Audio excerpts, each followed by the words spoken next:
sois soumise à ton mari. Je suis prête à mettre ma main à couper, que vous connaissez cette phrase. Tout comme je suis prêt à mettre mes deux mains à couper, que vous n'en connaissez pas le sens profond. Je prends les paris. Si vous m'accordez quelques minutes, vous verrez que j'ai vu juste. Alors, cette phrase est très riche de sens. Mais hélas, elle est mal abordée, elle est mal considérée. Certains hommes, qualifiés de machos, y voient l'arme absolue, l'argument absolu qui leur permet d'imposer à la femme de se soumettre à eux. Même s'ils ne fournissent aucun effort, même s'ils pataugent dans la médiocrité. Et à l'opposé, certaines femmes, qualifiées de féministes extrémistes, brandissent également cette citation religieuse afin de prouver, selon elles, que le monothéisme n'est rien d'autre qu'un asservissement de la femme. Bon, eh bien, entre ces deux extrêmes, nous allons y voir plus clair. Pour comprendre le sens profond de cette phrase, il est important d'avoir un œil dans la réalité et un œil dans un livre saint. L'œil qui se trouve dans le livre saint remarquera qu'à aucun moment de la moindre page, il est écrit « Tu ne mangeras pas tes excréments ». Tu ne mangeras pas tes excréments. Pourquoi ce n'est pas écrit? Eh bien, la réponse est toute simple. Parce que c'est naturel. L'homme, naturellement, ne mange pas ses excréments. Quand c'est le cas, c'est que c'est une maladie. Et comprendre cela, c'est comprendre que dès lors qu'il est indiqué, demander à un être humain d'accomplir telle ou telle chose, ou de ne pas accomplir telle ou telle chose, c'est que ce n'est pas naturel pour lui, qu'il va falloir qu'il fournisse un effort. En d'autres termes, s'il est écrit « Femme, soumets-toi à ton mari », cela signifie que, de façon naturelle, l'homme est soumis à sa femme, et que cela nécessite ainsi une forme d'équilibre.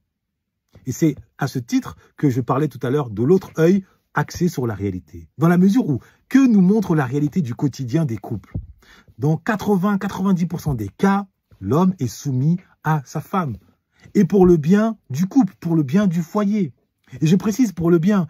Et cette précision a son importance à une époque où, dans l'espace public, le mot soumission est perçu de fait comme négatif et associé à de l'infériorisation, à de la souffrance. Un peu à l'image du combattant de MMA qui accepte de perdre en tapotant 3 fois sur le corps de son adversaire. On dit qu'il se soumet. Alors que le mot soumission ne se limite pas à un aspect négatif. Un élève se soumet à l'enseignement de son professeur. C'est pour son propre bien en tant qu'élève, puisqu'il reçoit de ce dernier un enseignement qui lui permet d'accéder à une certaine connaissance, de s'élever.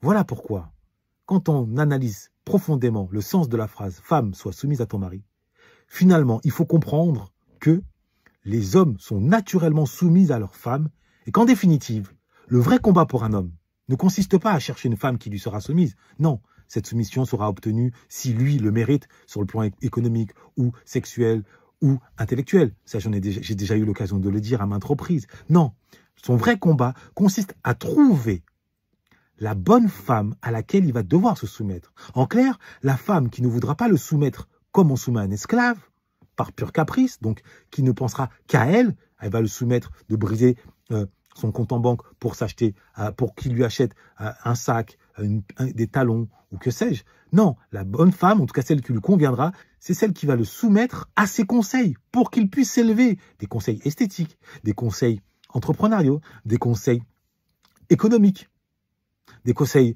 même amicaux en tout genre, lui conseiller de finalement tourner le doigt à tel ami ou tel autre. Voilà une soumission salutaire, une soumission riche. Quand Denzel Washington, quand Barack Obama expliquent qu'ils sont soumis à leur femme, quand on est un adolescent attardé, on y voit la faiblesse. Quand on est un tant soit peu mature, on y voit une vraie marque de sagesse doublée d'une marque de reconnaissance. Gardons en tête que l'adolescence d'une femme, c'est une école de psychologie, alors que l'adolescence d'un homme, c'est une école de soldats. On ne se forge pas dans la même réalité. Si bien qu'une fois adulte, la femme a une longueur d'avance sur tout ce qui touche à la psychologie. Et cette longueur d'avance lui permet d'être de très bons conseils à l'homme qu'elle aime. Et qui plus est, qui est ambitieux, qui a un potentiel. Alors à l'inverse, l'homme médiocre, paresseux, elle ne peut lui être d'aucune utilité. Tout comme la femme qui, elle aussi, n'a pas d'éducation et enfermée dans une vision ghetto, qui a grandi dans une vraie misère, elle va peut-être un peu trop, en étant axée sur le mode de vie Kim Kardashian, penser uniquement à elle et pas au bien-être du couple. Donc voilà, je répète une dernière fois. La phrase « femme, sois soumise à ton mari » cache la phrase « homme, sois soumis à la bonne femme ». Tiens-le toi pour dire. Et enfin, n'oublie pas que je t'attends dimanche prochain à 18 h. Décollage, direction la planète Logos. Il reste moins de 5 places. Je serai toi, je ne tarderai pas trop. Si tu veux changer de façon radicale ta vie, si tu veux, en clair, faire partie des dominants, faire partie de celles et ceux qui maîtrisent l'art du Logos, autrement dit l'art de raisonner, l'art de déduire, l'art d'être précis avec les mots, tant à l'oral qu'à l'écrit. Nous sommes dans une civilisation de l'écrit, ne l'oublie jamais. Autant que l'art de maîtriser ses émotions par les mots, ainsi que l'art de contenir sa colère, toujours par les mots. Noblesse oblige. Afro Noblesse, c'est une pépite, c'est une mine d'informations, même pour les professionnels. Donc merci beaucoup et j'en sors avec le sourire, j'en suis ravie. Je fais un retour par rapport à la masterclass à laquelle j'ai participé, donc très qualitatif. Ça m'a aussi permis de pouvoir dégoupiller certaines choses qui me sont passées dans ma vie, tout simplement avant, par rapport à l'appréciation du langage, d'où le langage vient, l'écriture, etc. Donc l'histoire en fait, ces choses et comprendre pourquoi en fait la langue et la maîtrise en fait de l'écrit notamment est importante.